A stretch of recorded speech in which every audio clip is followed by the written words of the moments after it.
하는 제목으로 성령 시리즈 21번째를 여러분들과 함께 은혜 나눠보려고 합니다. 왜 이렇게 성령을 계속해서 지금 21번째 여러분들에게 그렇게 말씀을 전하느냐면은 성령은 우리가 이 세상을 마감하는 그 시간까지, 주님이 다시 오시는 그 순간까지 잠시도 성령에서 우리가 벗어나서는 살 수가 없기 때문에, 그래서 성령을 받아라. 성령을 받되 어떻게 받아요? 성령을 충만하게 받으라고 지금 주님께서는 우리에게 그렇게 좀 분부하고 계시는 겁니다. 성령의 역사가 없는 신앙은 마치 뿌리 없는 그런 나무와 같다는 거죠. 뿌리 없는 신앙이라고 하는 것은 조그만한 핍박이 오든지 여러 가지 어려움이 닥친다고 할 것 같으면 즉시 그 예수 그리스도 믿음을 배도하거나 아니면은 타락하기 쉬운 아주 영순이라는 거죠. 영순이, 일순이라는 거죠. 이렇게 우리는 잠깐도 성령 충만하지 않냐고서는 연약한 그런 외부의 침략에 의해서도, 외부의 공격에 의해서도 넘어질 수밖에 없는 것이 바로 우리 신앙이기 때문에, 그래서 성령을 받아라. 성령을 받되 충만하게 받으라고 그렇게 우리에게 분부하고 계신 겁니다. 왜냐하면 신앙은 바로, 성령이라고 하는 것은 신앙의 근간이라는 거죠. 뿌리라는 거죠. 그렇기 때문에 예수님은 부활하시자마자 제일 먼저 지금 숨어서 떨고 있는 제자들에게 친히 찾아가셔서, 그래서 제자들에게 하신 말씀이 뭐예요? 성령을 받으라는 거죠.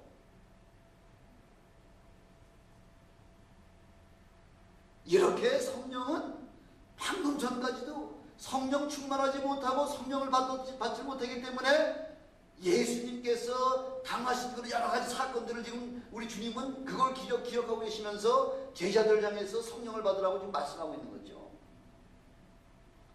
성령을 체험하지 못하면요, 성경을 이 창세기부터 시작해서 말라기서까지 아주 꿰뚫는 사람 있잖아요. 예, 율법에 흠이 없고요, 서기관 중에 바리새인 중에 바리새인이라고 그 자부할 만한 그 사도 바울 같은 사람도요, 성령을 느끼지 못, 성령을 체험하지 못하고 나니까 이스라엘의 제일 최고의 선생 가말리엘의 문화생에서도 아주 제일 1등 같은 사람 아니에요. 하여튼 율법에 흠이 없다고 할 만큼 이렇게 완벽한 사도 바울 같은 사람도요, 성령을 체험하지 못하고 나니까 바로 하나님의 아들 예수 그리스도 믿는 자들을 죽이고 핍박하는데 거기에서도 1등을 했다는 거죠. 하여튼 틈만 나면 우리 속담에 그런 얘기 있잖아요. 하여튼 도시락 싸가지고 다니면서 말린다고 할 정도로다가 이 사도 바울은 예수 믿는 사람이라고 할 것 같으면은 도시락 싸가지고 가면서 그 사람들을 핍박하고 그 사람들을 잡아다 죽이고 그 사람들을 감옥에 집어넣는 일에 아주 가장 앞선 사람이었다는 거죠. 왜? 그렇게 하는 것이야말로 하나님을 가장 잘 섬기는 그런 믿음인 줄 알았다는 거죠. 그래서 어느 날 하루도 그 예수 믿는 자들을 이제 잡아오기 위하여 가다가 담에색 도상에서 누굴 만났어요? 예, 예수님의 그 예수님을 만나 뵙고 성령의 음성을 들었잖아요. 사울아, 사울아, 네가 어찌 나를 핍박하느냐? 사울은 한 번도 하나님을 핍박한 사실이 없었거든요. 누구십니까? 하고 물어보니까 나는 내가 핍박하는 바로 예수다 하고서 바로 성령의 음성을 사도 바울에게 들려주시는 그 순간부터 사도 바울의 삶이 180도 바뀌었다는 거죠. 이것이 하나님을 위하는 일이 아니라, 하나님을 전도하는 일이 아니라 하나님을 배반하는 일이요, 하나님을 핍박하는 일이구나 하는 것을 비로소 깨달았다는 거죠. 네, 사도 바울은 또 그렇다서 치고요, 예수님을 따라다니는 12제자 중에 제일 수제자, 최고의 아주 하나님이, 우리 주님께서 아주 가장 중요한 사역을 하실 때마다 데리고 다니던 세 제자 베드로, 요한, 야고보, 그 가운데에서도 베드로 한 번은 첫 번째 가는 제자죠. 그래서 너희가 다 나를 버리고 도망갈 것이다 할 때에 주님 앞에서 천만의 말씀입니다. 나는 내 제자들은 저 제자들은 다 도망갈지라도 나만은 결단코 주님을 배반하지 않냐고 주님 떠나가지 않냐겠다고 그렇게 아주 담대하게 그렇게 이야기하고 혼장담하던 그 사도 베드로가요. 불과 몇 시간이 지나지 않아가지고서 주님이 계신 바로 그 장소 옆에서 주님을 3번씩이나 저주하며 부인하던 자가 바로 사도 베드로잖아요.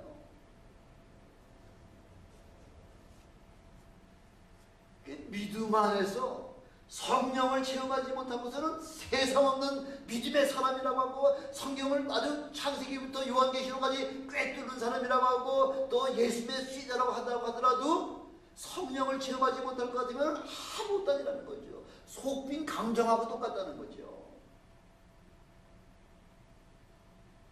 그래서 예수님께서 부활하시자마자 제일 먼저 찾아가신 곳이 제자들이 지금 그 관원들이 들여와서 문을 꼭꼭 걸어 채우고서 숨어서 벌벌벌 떨고 있는 바로 그 장소에 예수님께서 나타나셔서 아마 그때 그렇지 않아도 지금 뭐 무서워가지고 벌벌벌 떨고 있는 그 상황 속에서 예수님이 갑자기 문을 다 닫아놓고 있는 상황 속에서 예수님이 나타나셨을 때에 제자들이 얼마나 기절축복을 했나 하는 것이 대충 상상이 갔죠. 아니 지금 무서워가지고 우리가 섬기던 예수님은 이미 돌아가셨기 때문에 더 이상 우리에게는 뭐 소망이 없고 우리에게 희망이 없다고 해가지고서 지금 관원들의 눈을 피해가지고서 벌벌벌 떨고 있는 그 장소에 예수님이 갑자기 탁 나타나셨다. 유령인 줄 알았겠죠. 얼마나 소스라치고 놀랬으면은 예수님께서 어떻게 행하셨나요? 친히 그 못자국난 손을 보여주시고 창자국난 옆구리를 보여주시면서 하신 말씀이 첫 번째 말씀이 무슨 말씀이에요? 너희에게 평강이 있으라는 거죠. 안심하라는 얘기죠. 바로 내니 걱정하지 말라는 거죠. 이렇게 평강을 빌고 난 다음에 거두절미하고 21절에 보니까 예수께서 가라사대 너희에게 평강이 있을지어다 하시면서 그 말 끝나자마자 뭐라고 말씀하시고 계시냐면은 아버지께서 나를 보내신 것 같이 나도 너희를 보내노라. 바로 그 자리에서 예수님의 제자들에게 사도직을 갖다가 부여했다는 거죠. 내가 보냈다. 우리 주님께서 보냄을 받은 자, 다른 말은 뭐예요? 사도지요, 사도. 사도라고 하는 말은 예수님께서 보냄을 받은 자라는 거죠. 저는 이곳에 앉아 계신 여러분들 모두가 다 주님의 사도가 되시기를 주님으로 축원합니다. 이렇게 우리 주님께로부터 사명을 받은 자, 예수님의 제자들만 받은 거 아니에요. 이제는 모든 자들, 주님 앞에 부름받아서 나와 있는 모든 사람들이 다 주님께로부터 그러므로 너희는 가라는 거죠. 어디로? 땅끝까지 가서 나의 증인이 되어달라고 해서 그거 지금 우리에게 분부하고 계시는 거죠. 전도와 선교를 위해서 가장 중요한 것이 뭐냐면 22절에 보니까 지금 뭐라고 나와 있죠? 22절에 뭐라고 지금 나와 있냐면은 뭐라고 나와 있습니까? 이 말씀을 하시고 저희를 향하사 숨을 내쉬며 가라사대 성령을 받아라. 숨을 내쉬면서 하신 첫 번째 일성이 뭐냐면 성령 받으라는 얘기예요. 성령. 다른 거 필요 없다는 거죠. 나 주님 절대 주님을 나 배반하지 않겠습니다. 그거 필요 없다는 거예요. 너희들에게 성령을 받으라는 거죠. 성령 받는 것보다 더 중요한 것이 우리 신앙에 그것보다 더 중요한 게 없다는 것이죠. 주님의 명령이에요. 주님의 명령은 다른 말보다 뭐라고 얘기하나요? 계명이에요. 계명은 주님께서 주신 계명은 그 우리 구약에서 우리에게 하나님께서 시내산에서 모세에게 주신 10계명보다도 훨씬 더 중요한 계명이요, 훨씬 더 능력 있는 계명, 더 능력 있는 그런 말씀으로다가 우리에게 분부하신 것이 바로 우리 주님의 그 계명이라는 거죠. 명령이라는 거죠. 그 주님께서 주신 명령은 받아도 되고 안 받아도 그만인 것, 그런 것이 아니라 반드시 받아야만 된다는 거죠. 안 받으면 안 된다는 거죠. 이 계명을 주시려고 저와 여러분들을 오늘 이 자리에 불러주신 거예요. 그 계명을 주려고 하니까 사망에 있던 우리들을 생명의 자리로다가 우리를 옮겨주시고요. 왜? 뭐 때문에? 전도하게 하시려고. 여러분들을 전도 땅끝까지 생명을 주시고 전도하게 하시려고, 그래서 영혼 구원하게 하시려고 여러분들을 그렇게 불러주셨다는 거죠. 여러분 쓰시려고. 목사만 주님께서 부르신 선택된 사람 아니에요. 장로만 그런 거 아니에요. 권사만 그런 것이 아니라 우리 주님 앞에 부름받은 모든 사람들은 사도적 권능을 가졌다는 거예요. 사도적인 사명을 가져오서 바로 우리에게 주신 그 사명을 우리 모두에게 다 맡겨주셨다는 것이죠. 언제까지? 주님이 다시 오실 때까지 맡겨주신 지상명령이라는 게 제일 최고의 명령이라는 거예요. 그거보다 더 큰 계명이 없을 만큼 제일 큰 계명을 우리에게 지금 부어주신 것이죠. 어느 나라든지 그 왕이나 대통령은 무슨 최고 통수권자인가요? 국내 최고 통수권자죠. 그래서 왕이 되거나 대통령이 되면은 모든 군사의 작전권을 지휘할 수 있는 총사령관이 바로 대통령이나 바로 왕이라는 거죠. 그런 의미에서 예수님은 우리의 뭐가 되시나요? 예수님은 여러분들의 왕 중의 왕이시죠. 예수님만 왕인 거 아니에요? 또 어떤 자가 또 왕인가요? 세상 원세 잡은 자가 누구예요? 세상 임금이 누구예요? 마귀죠. 세상 임금은 마귀예요. 그래서 마귀나 우리 예수님께서 하신 모든 말씀은 마귀가 한 말이나 예수님이 하신 모든 말씀에는 뭐가 있다고요? 뭐가 있는 거예요? 권세가 있는 거예요. 왕에게만 권세가 있는 거예요. 왕으로부터 위임받은 그런 모든 그런 사람들이 다 왕권을 가지고서 이야기할 때 거기 말 속에 그 권세가 있다고 하는 것입니다. 바로 이렇게 전도는 마귀의 자녀들을 하나님의 자녀로 부르는 영적 전쟁이라는 거죠. 마귀와의 전쟁이 여러분 만만합니까? 그렇지 않아요. 만만하지 않아요. 예. 세상 임금과의 그 전쟁이 어떻게 만만하겠습니까? 우리가 이 땅에 지금 살고 있는 동안에는 마귀의 권세에서 참 우리가 크게 큰 힘을 쓰지 못하고 있는 그런 상황 속에서, 그래서 우리 예수님께서 우리에게 자기의 이름을 우리에게 주셔서 그 이름을 가지신 성령께서 지금 여러분들 심령 속에 들어와 계시기 때문에, 그래서 그 권세 가지고서 지금 마귀를 대적을 하는 것입니다. 전쟁에 임하려고 할 것 같으면은 군인들한테 제일 중요한 게 뭐예요? 총하고 그런 대포나 이런 그런 무기가 아주 절대적인 아주 필요한 것이 바로 군인들에게 필요한 무기죠. 아무런 무기 없이 전쟁터에 나가면 파리 목숨하고 똑같죠.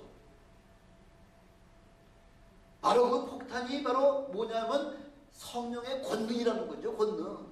그래서 사도행전 1장 8절에 보니까 성령이 너희에게 임하시면 너희가 권능을 받고 예루살렘과 온 유다와 사마리아와 땅끝까지 이르러서 나의 증인이 되리라 하고서 그렇게 우리에게 좀 분부하고 계시지 않습니까? 성령의 능력 없이는 절대로 전도할 수 없다는 거죠. 전도하다가 어떤 핍박을 받게 되면 바로 그냥 돌아서거나 그 배도하는 일밖에는 다른 일이 할 수 없기 때문에, 그래서 전도나 선교를 하는 자들에게는 반드시 성령의 능력을 그걸 체험하고서 나가라고 그걸 우리에게 분부하고 계시는 거죠. 권능이란 말이 무슨 말이에요? 헬라말로다가 듀나미스라고 얘기해요. 듀나미스. 헬라말로다가 듀나미스가 영어로다 뭐라 그랬죠? 다이너마이트라 그러잖아요. 다이너마이트. 예, 그런 성령의 능력은 다이너마이트와 같은 이런 엄청난 폭발력이 있다는 거죠. 어느 거든지 집터이만한 그런 바위덩이라고 하더라도, 바위덩어리라고 하더라도 요만한 다이너마이트 하나 가지고서 그 불에 붙이기만 하면 그 집터이만한 그 바위가 산산조각이 날 정도로 이렇게 엄청난 파워가 다이너마이트와 같이 바로 성령의 역사가, 성령의 능력이 바로 이런 다이너마이트다 하고서 그렇게 표현하고 있는 것입니다.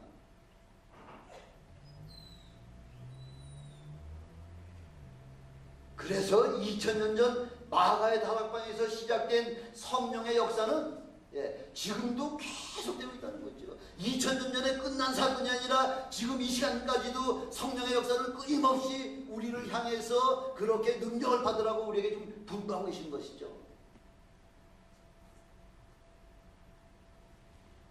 성령의 대표적인 은사가 뭐라 그랬죠? 성령의 대표적인 은사 방언이라고 제가 말씀드렸잖아요.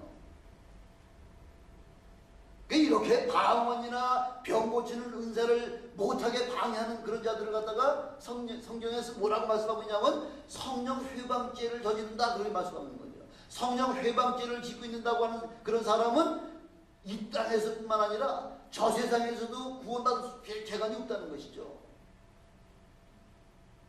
마태복음 12장 32절에 그렇게 말씀하고 있잖아요. 성령을 대적하면 안 된다는 거죠.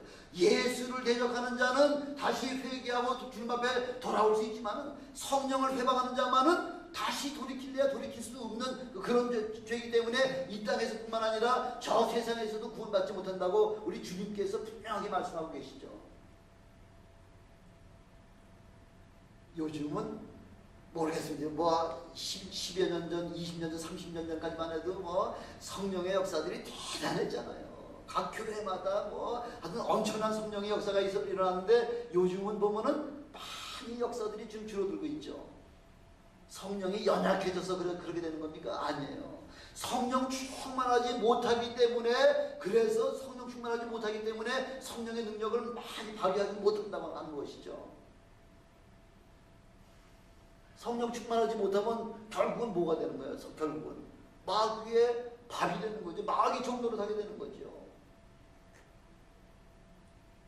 그래서 우리 믿음의 사람을 가리켜서 성경은 영적 군사다 이렇게 말씀해요. 영적 군사라는 거죠. 아마 거의 모든 나라가 병역을 아마 법적으로 다 의무화시킨 나라들이 뭐 거의 대부분일 겁니다. 아마 이스라엘 같은 나라는 뭐 남자뿐만 아니라 여자들까지도 병역 의무를 갖다가 이행해야 될 만큼 이렇게 법으로다가 정해놓고 있죠. 그래서 우리 대한민국 헌법에서도 보니까 국민의 3대 의무가 뭐예요? 국민학교 나온 사람들은 국민학교 좋은 데 나온 사람 다 아시죠? 네. 국민의 3대 의무가 뭐예요? 납세 의무에다가 두 번째 국방의 의무예요. 세 번째가 교육의 의무잖아요.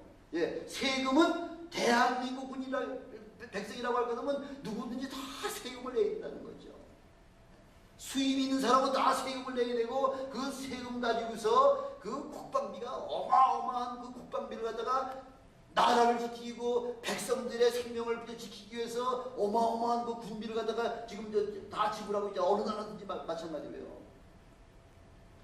근데 이렇게 나라를 지키는 데에서 엄청난 지금 물질을 갖다 투자를 하는데 하물며 우리 영적인 전쟁에서 이거보다 더 절실한 것이 없다는 거죠. 사느냐 죽느냐, 영원히 사느냐, 영원히 사느냐 죽느냐의 이 갈림길에서 우리 영적인 전쟁에서는 특별히 우리의 구원을 위해서 엄청난 그 물질이 투자가 되어 있다는 것이죠. 그거보다 더 절실한 게 없다는 거죠. 만약 그렇게 우리가 영적 전쟁에서 더 많은 영혼들을 구원하지 못한다고 할 것 같으면 결국은 멸망의 길이요 사망의 길이라는 거죠.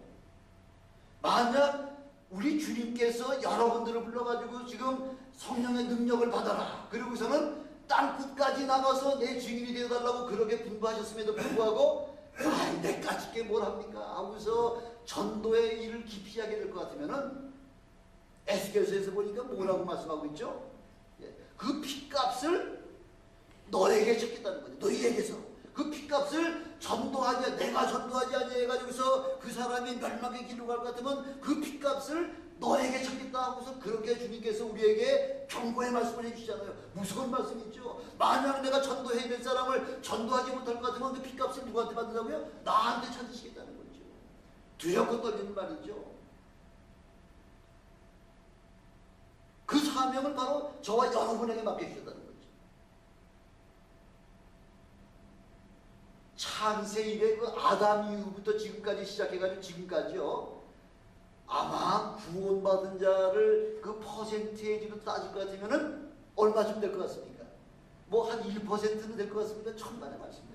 1%도 안 되고 0.01%도 안 된다는 거죠. 창세 그 아담 때로부터 지금까지 구원받은 사람의 수가 0.1%, 0.01%도 안 된다는 거죠. 창세기 5장 6장에 잘 나와 있잖아요.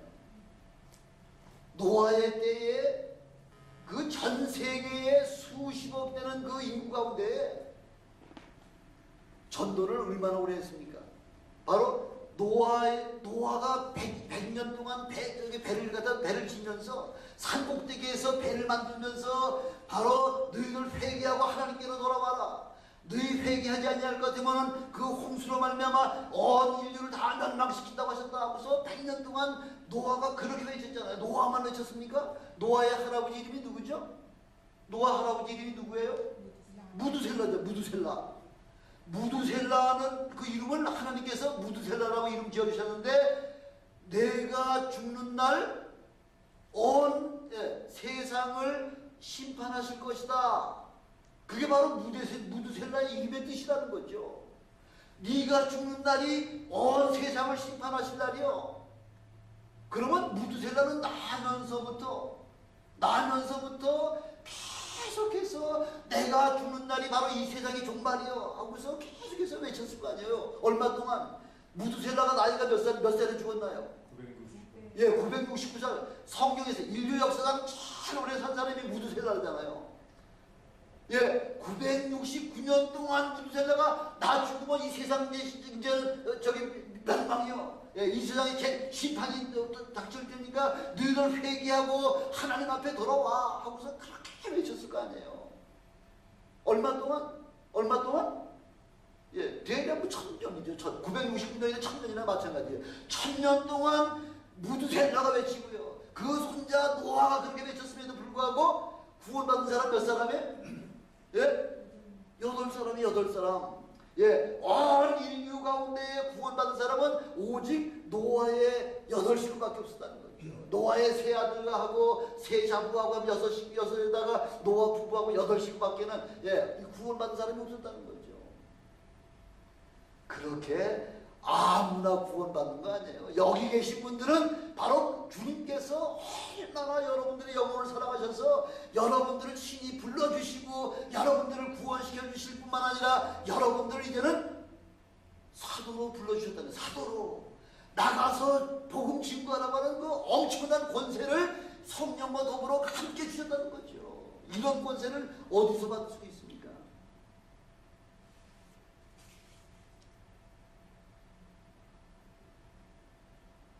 그래서 우리에게 내보내실 때요. 옛날에는 임금의 명을 받고서 몰래 나가서 그 사역하는 사람이 누구예요? 암행어사들이잖아요. 암행어사한테는 뭐 옷은 남루하게 입었다고 하더라도 그 사람들한테는 뭐가 힘이 될까요? 마패가 예, 이 주머니에 숨겨놨다가 암행어사 출디어 하면 끝나는 거죠. 예. 바로 우리에게 어떤 권세를 주셨나요? 예수의 이름을 주셨다는 거죠. 예수의 이름은 누구의 이름이에요? 아버지 이름이라는 거죠. 하늘에 계실 때는 아버지의 이름이었는데 아들을 이 땅에 보내실 때는 아들의 이름을 주셨잖아요. 아들이 승천하시고 난 다음에는 바로 그 이름을 누구에게 주셨다고요?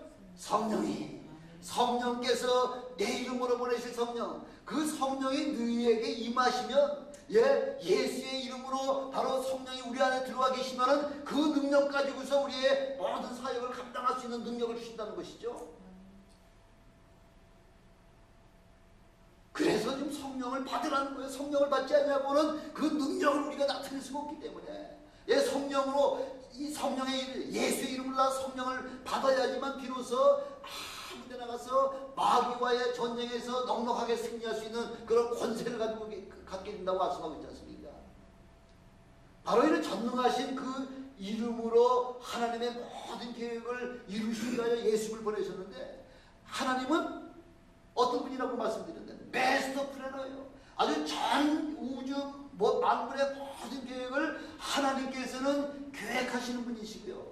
그 하나님의 계획을 메스터 플랜을 이루시는 분은 누구세요? 예수님이시죠.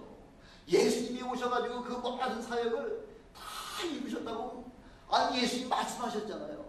어디서 말씀하셨나요? 예? 십자가에서 다 이루었다. 죽으시면서 뭘 다 이루어? 예수님이 죽으시는 것이 하나님의 뜻을 이루시는 거라는 거죠.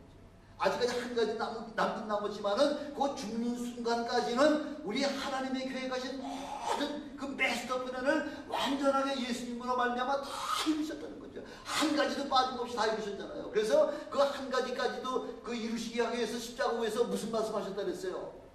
무슨 말씀을? 예언의 말씀을 다 이루시기 위해서 십자가에서 마지막 하신 말씀이 무슨 말씀이에요?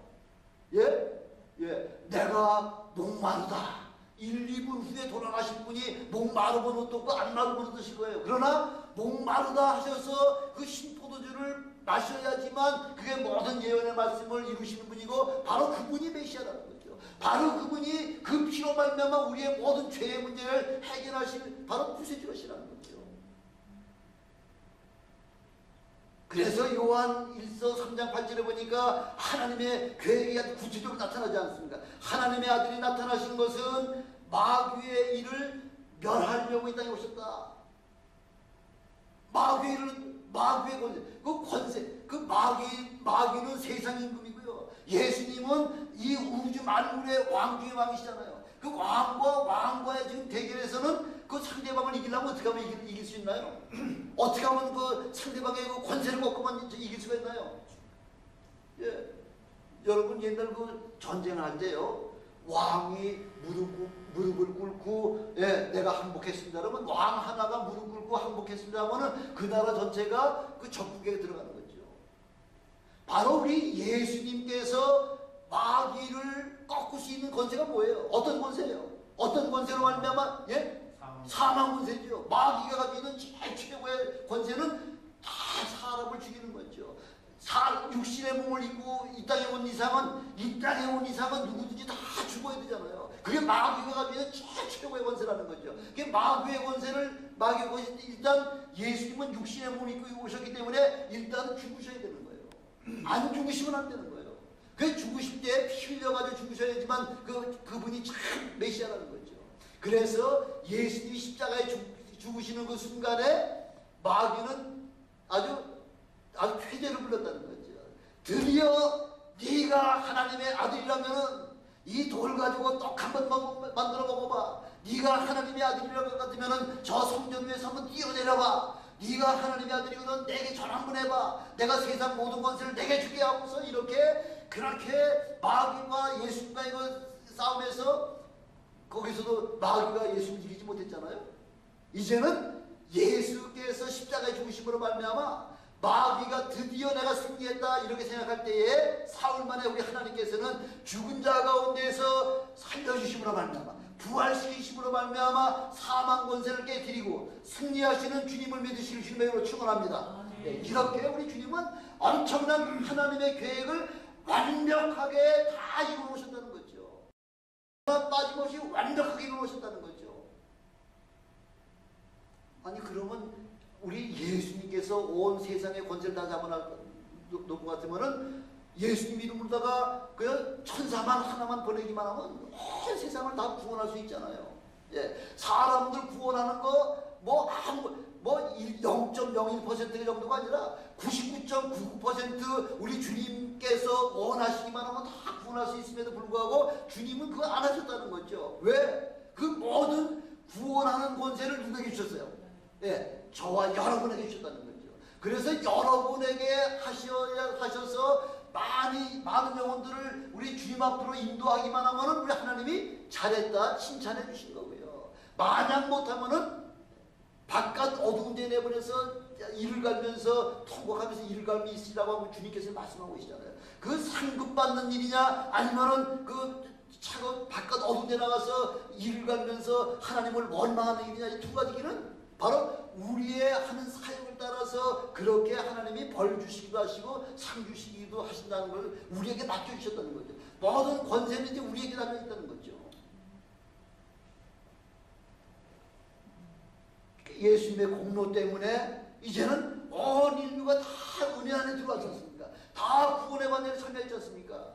그게 바로 복음이라는 거죠. 그게 들어오기만 하면 되는 겁니다. 누구든지 주 예수 그리스도 이름을 믿기만 하면 다 구원의 반열에 참여시켜준다는 거죠. 그럼에도 불구하고 더 거저 주시겠다는데, 거저 주시겠다고 하는데도 믿지 못해가지고 사는 거야. 그건 뭐 할 수 없는 거죠. 그래서 요한복음 16장 9절에 보니까 예수님께서 친히 말씀하고 계시잖아요. 죄, 어떤 게 죄의 그 데피니션이냐는 거예요. 어떤 것이 죄에 가지고 그 정확한 그 규명, 죄가 뭐가 죄냐는 것을 우리 주님께서 말씀하시기를, 죄에 대하여라 하면 저희가 나를 믿지 아니하니, 예수 그리스도 이름을 믿느냐 믿지 않느냐에 따라서 죄인이냐 아니면 의인이냐 이렇게 구별된다는 것이죠. 그 예수가 하나님의 아들이신 걸 어떻게 아느냐? 결국 저 나사렛 예수 목수의 아들 아니냐 하고서 다들 예수님을 지금까지도 유대 사람들은 지금 예수님이 메시아가 아니라고 지금 부인하고 있지 않습니까? 하나의 선지자 중에 하나 정도는 될 줄 모르고 선생일 줄은 될 줄 모르지만 그분은 메시아가 아니라고 지금 그렇게 주장하고 있지 않습니까? 그걸 누가 지금 보증해 주시는 거예요? 누가 지금 예수님은 아니야 하나님의 아들이요, 그분이 바로 우리의 구세주야 하고서 누가 지금 증거해 주시는 거예요? 성령께서. 성령이 오셔야지만 예수님께서 하신 모든 일을 믿게 하시고요, 예수님이야말로 바로 하나님의 아들이심을 증거하는 분은 바로 이 성령 하나님이시라는 거죠. 그것 때문에 우리 예수님께서, 성령께서 우리에게 오셨다는 거죠. 이렇게 거저주시는 그 구원도 받지 아니하겠다, 믿지 아니하겠다는 것 때문에 그것보다 더 큰 죄가 없다는 거죠. 그래서 성령을 가리켜서 뭐라고 지금 성경을 말씀하고 있냐면은, 성령은 진리의 영이라는 거죠. 진리. 진리가 뭐가 진리죠? 바로 예수. 요한복음 14장 6절에 보니까 내가 곧 진리다 이렇게 말씀하고 있잖아요. 주님께서 진리라는 거죠. 그 성령은 진리의 영이라는 거예요. 진리를 많은 사람들에게 증거하는 바로 그 역할을, 그래서 진리의 영이라고 말씀하고 있는 거예요. 그래서 진리의 영이신 성령께서는 예수 그리스도를 깨닫게 하시고요, 예수 그리스도를 믿게 하시고요, 예수 그리스도를 증거하게 하시고요, 그런 바로 영이라는 거죠. 우리를 그리스도께로 인도하는 분이시고, 또 주님께서 하셨던 모든 말씀들을 기억나게 하시고요, 깨닫게 하시고요, 그러고서 주님께서 하신 말씀이 우리 심령에 들어오기만 하면은, 그럼 우리 심령이 어떻게 되나요? 뜨뜻해지는 정도가 아니라 뜨거워지는 거죠. 성령으로 들어오면 갑자기 그냥 열이 나는 거죠. 열.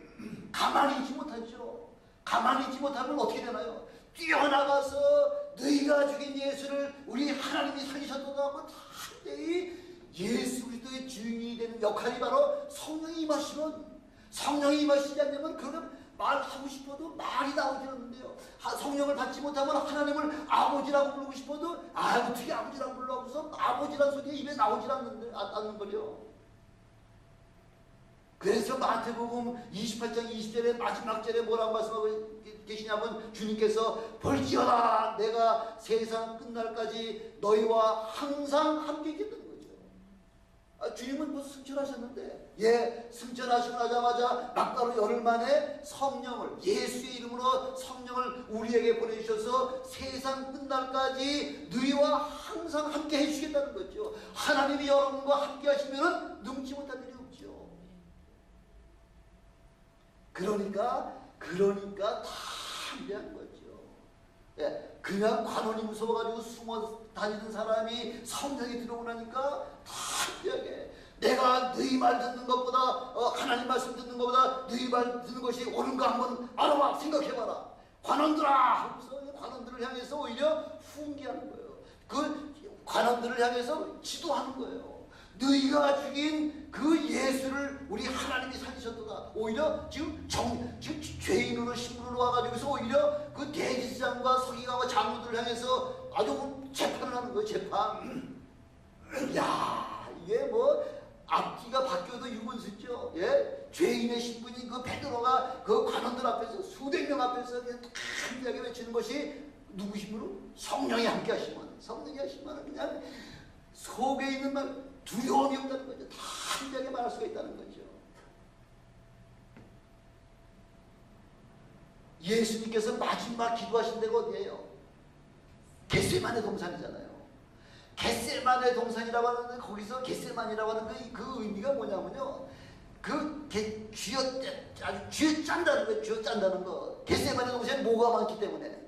예, 올리브 나무가 쫙 있어가지고서 올리브 나무 가지고서 요즘 버진 오일하고 나면은 그 올리브 그 유해성에서도 버진하면은 그냥 금방 싱싱한 올리브 나무에서 금방 뽑아낸 걸 갖다 버진이라는 얘기 천연이라는 얘기 아니에요, 그죠? 예, 깨끗하다는 거, 순수하다는 거죠. 예, 금방 처음 빼낸 것을 갖다가 버진 오일이라고 얘기하잖아요, 버진 오일이라고. 예, 올리브 나무가 바로 그 올리브 나무를 거기서 올리브 나무가 많으니까 올리브를 따가지고 거기서 아주 기름틀까지 다 준비해 놓은 데가 바로 겟세마네 동산인데 우리 주님께서 그곳에 가셔서 온 힘을 다해서 젖 먹던 힘을 다해서 그 속에 있는 그 땀방울이 떨어질 때는 핏방울이 떨어질 정도로 이렇게 전 힘을 다해서 기도하던 자리가 바로 겟세마네 동산이잖아요. 근데 참 신기한 게요. 참 신기한 게 지금 예수님하고 지금하고 얼마 차이가 났죠? 2000년 차이 났잖아요. 2000년 전에 그 사람들이 그 올리브 열매를 따먹던 바로 그 나무가 지금까지 살아가지고요. 우리 장정들이 그 한 아름 정도가 아니라 2아름 정도 된 그 나무보다 자라가지고 2000년 동안 그 과일 따먹을 수 있어요?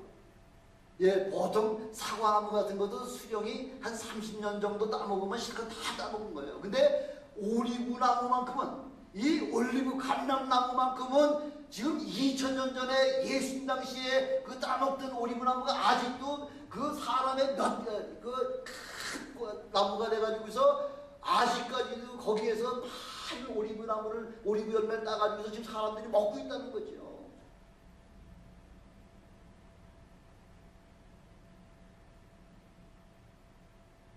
그래서 진짜 이게 올리브 나무가 2000년 동안이나 살 수 있나 하고서 제가 그 인터넷으로 한번 찾아봤더니 겟세마네 동산에 지금 2000년이 넘은 그 사진에 나왔더라고요.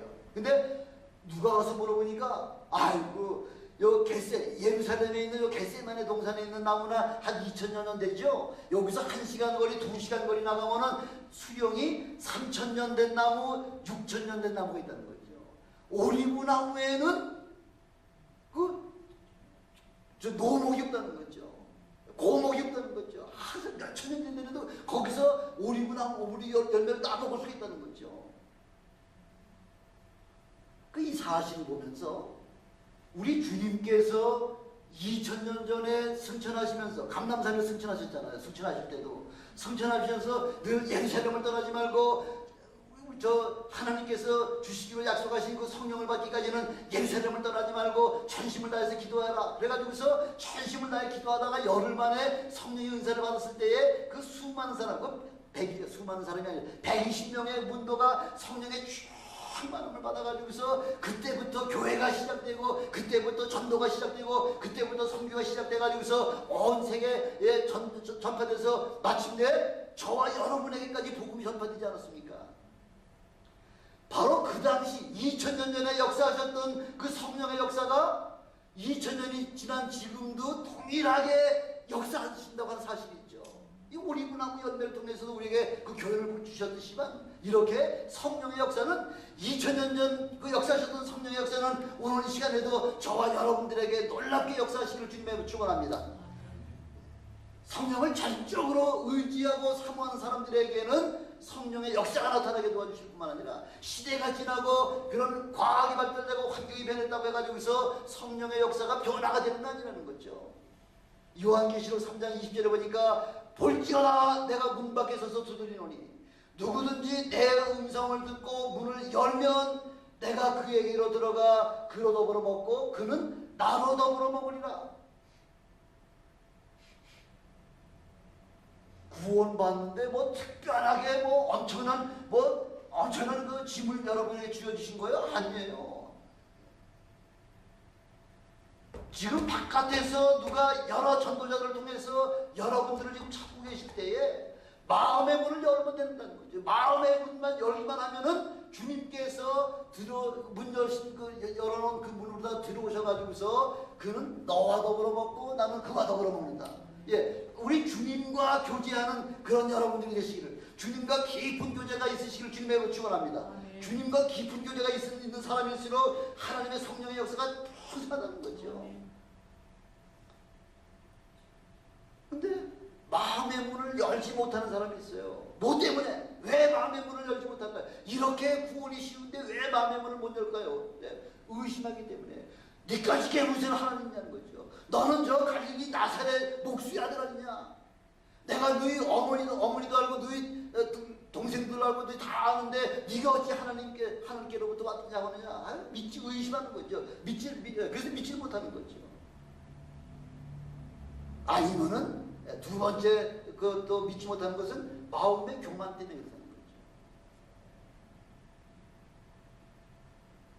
내가 부족한 것이 없고 내가 부유하다고 생각하는데 뭐가서 아쉬운 소리를 겠냐는 거죠. 요한계시록 2장과 3장에 보면 7개 마지막 때 7개 교회를 쭉 말씀하고 있잖아요. 에소보드 사비나 그죠? 예. 에베소 교회, 서머나 교회, 예. 버가모 교회, 두아디라 교회, 사대 교회, 빌라델피아 교회, 그 다음에 라오디게아 교회, 7개 교회를 얘기하면서 제일 마지막 때의 교회를 무슨 교회라고 얘기하죠? 라오디게아 교회 같다는 거죠. 요즘이 지금 마지막 때가 돼가지고서 지금 온 세계의 교회들이 지금 마치 라오디게아 교회 같이 이렇게 라오디게아 교회의 특징이 뭐예요? 예. 뜨겁지도 않고 차지도 않다는 거죠. 그럼 우리 주님은 차라리 주님을 아주 그냥 뭐 배반해가지고서 주님한테 차갑게 나가든지 아니면은 뜨겁게 주님을 믿어가지고서 주님 앞에 쓰임받는 그런 훌륭한 사람이 됐든지, 예. 이 뜨겁든지 차든지 둘 중에 하나라는 거죠. 그게 만약 뜨겁지도 않고 차지도 않으면 어떻게 하시겠다고요? 미지근한 믿음들은 우리 하나님께서 토해내시겠다니 저주지요. 두 번째 라오디게의 특징이 뭐냐면은 나는 부자라 부요하여 부족한 것이 없다는 거죠. 아니 뭐 부족한 게 있어야지 뭐 부르짖으며 주야 주시옵소서 내게 주시옵소서 하고 이렇게 부르짖고 할 텐데 부요하기 때문에 부족한 게 없다는 거죠. 그래서 마가복음 10장 25절하고 누가복음 18장 25절에 보니까 약대가 뭐예요? 낙타죠. 낙타가 이 바늘구멍에 들어가는 것이, 예, 부자가 천국에 들어가는 것보다는 더 쉽다는 거죠. 우리 주님은 비유를 말씀하셔도 참 아주 뭐 어떻게 그런 비유를 갖다 하실 수가 있겠냐는 거죠. 낙타가 바늘구멍에 들어가는 것도 불가능하지만 그러나 차라리 부자가 천국 들어가는 것도 더 쉽다는 거죠. 제가 지난번에도 말씀드리잖아요. 이병철 회장이 죽기 바로 3개월 전에 명동성당의 그 신부님한테 부자는 천국에 못 들어간다고 하는데 거기에 대해서 한번 나에게 설명해 주시오 하면서 얘기했다가 그 회답 듣기도 전에 그분이 돌아가신 바람에 그 회답을 못 들었죠. 부자들이 무엇이 아쉬워가지고서 예수 믿고 기도하겠냐는 거죠. 그래서 요한계시록 3장 17절에 보니까 그러나 실상을 내가 말하노니, 예, 참 진짜를 내가 말하노니 사실은 곤고하다는 거죠. 실상은 가련하다는 거죠. 가난하다는 거죠. 눈이 멀었다는 거죠. 벌거벗었다는 거죠. 그걸 알지 못하기 때문에 내게 뭐 필요한 게 없다는 거죠. 나 다 모든 거 다 갖췄다는 거죠. 근데 인생을 살다가요, 예, 땅 떨어지게 해서 떨어져가지고 골짜기에다가 막 떨어져 내려가다가 아주 극적으로다가 어떤 나뭇가지라고 탁 잡아가지고 살아났다. 그래서 다시 그 회생할 수 있는 그런 기회를 얻은 사람이다. 이런 사람일수록 고난이 내게 유익이다 하면서 이렇게 고백하는 그 고백하는 소리들을 제가 많이 듣지 않았습니까? 고난이 축복이라는 거죠. 왜? 이렇게 연단을 통해야지만 뭐가 나오니까? 예, 연단을 통하고 또 연단을 통해야지만 뭐가 나오죠? 99.99% 순금이 나오는 거죠. 순금. 이런 연단이 없이는 순금이 나올 수가 없어요. 불순물이 섞여가지고서, 예, 18금 정도, 참하고 18금 정도밖에 안 나온다는 거죠. 연단을 거친 자라야지만 99.99% 순금을 얻을 수가 있기 때문에, 그래서 차라리 고난이 젊어서 고생을 사서 한다고 말씀하고 있잖아요. 고난은 우리에게 유익이라는 거죠.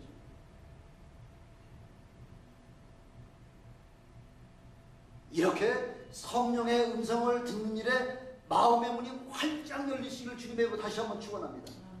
이렇게 말씀이 우리 심령 속에 들어와서 주님과 더불어 우리가 코이노니아 교제할 때, 그때에 우리가 얻는 그 풍성함이라고 하는 것은 말을 못하죠. 성령이 우리에게 임하시는 순간부터 인생이 180도 달라지기 시작하는 거죠. 성령은 주님이 다시 오실 때까지 세상 교회들을 맡아서 성도들을 양육하게 하시고요, 성도들을 관리하게 하시고요,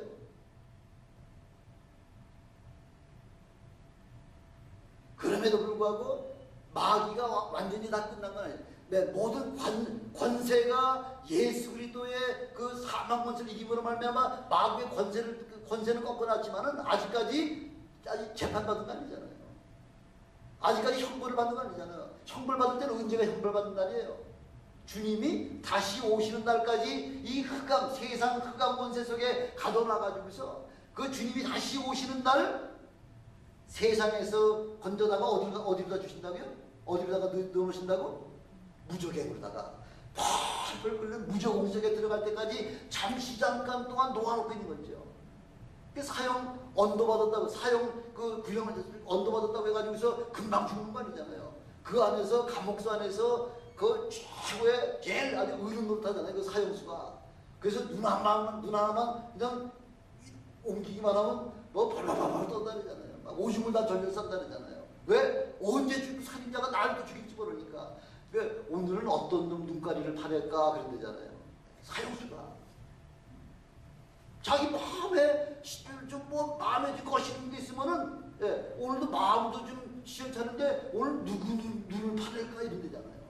그러니까 그 사형 집행되기 전까지는 그 주위에 있는 모든 사람이 발발발발 떠는 거죠.